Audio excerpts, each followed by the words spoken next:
Okay, so surprisingly, I was able to stay up fairly long. I'm pretty surprised with myself. Cause I only got like probably an hour and a half of sleep, 2 hours maybe, maybe three.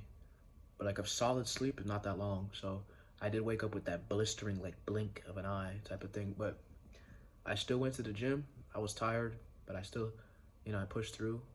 Not necessarily pushed through. I just did it. Lifted the weights, ran the cardio, got the nature in, the sunlight. Came back, edited a video. Gonna upload this video to my logging YouTube. But I don't know what it was. I guess like I was kind of agitated in the beginning of the day. I gotta be honest. It's so pointless, and I'll get into that right now. I'll get into the pointlessness of the suffering pointlessness paradox. But let me pause. But yeah, like I woke up, didn't have much sleep. Was thinking that we were gonna go to the movie theaters today or yesterday because it's 2:54 a.m. But we didn't go. But it's okay. But making a big fuss out of that, like why? But in the moment, when you're in the moment, you think it's the end all be all, blah blah blah. When the thoughts start coming in, I wrote this down.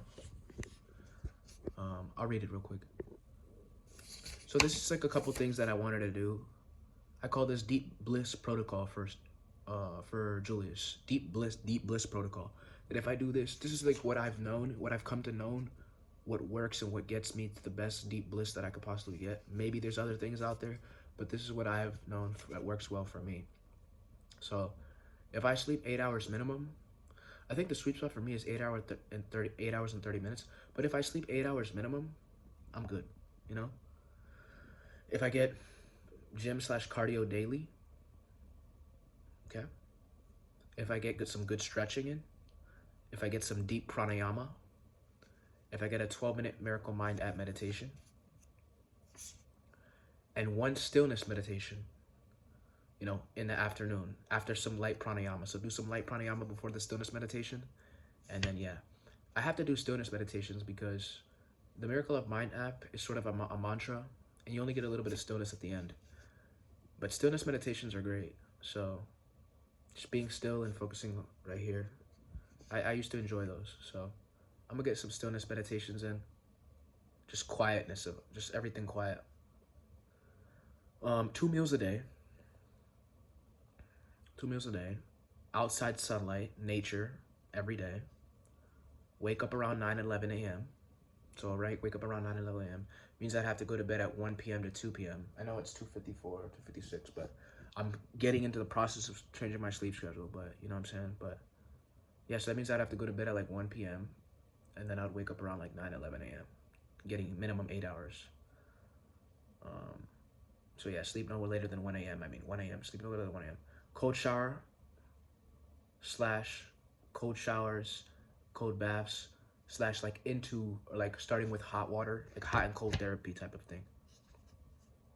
It's really good. It's really powerful. It does something like if you get into hot water, get really relaxed, and then you're not in there for too long, just long enough where you're really relaxed, and then you switch to cold water. It like does something, and like you begin to feel like something shaking inside of you. It's kind of weird, like the nervous system. So it's great, and it works. You pair nature, you pair a workout in with cardio, or a gym session with cardio and weights, into outside sunlight, into that hot and cold, into a yoga session. After that, you're like at the peak. You know what I mean? No fap, no fapping. Somebody walked in, that made me nervous. And only productive phone / tech use. And then use tech after first yoga session. So I can only use technology after the first yoga session, essentially. That's what I call the deep bliss protocol for Julius, what I've learned out to work for me. And yeah, I think it works. I think it's legit.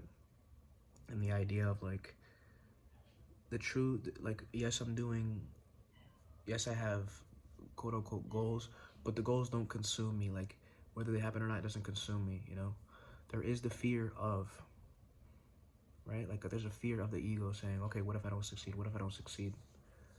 And I was watching, hold on, let me pause. But yeah, there was the fear of, what if I don't succeed? What if I don't succeed? And Dr. David Hawkins said something really good, which I saw a clip of, which is like, you almost have to just let everything go. even the art of living, like even the act of like you needing to live, like you're willing to surrender to the point where you're ready to die, right? Where you just die. And oh, what about this? What about that? And then he said, leave it up to God, you know, because God made you, so, you know, so essentially you just gotta let the fuck go. You know what I mean? Just let go. Don't be scared. You're scared. It's just a thought. Just let go. Be one with it all. Let it go. Let it do its thing. You know. And this protocol gets me closer to that. But then there's a fear. Oh, I need to succeed. I need to succeed. No, you don't. Who says you do?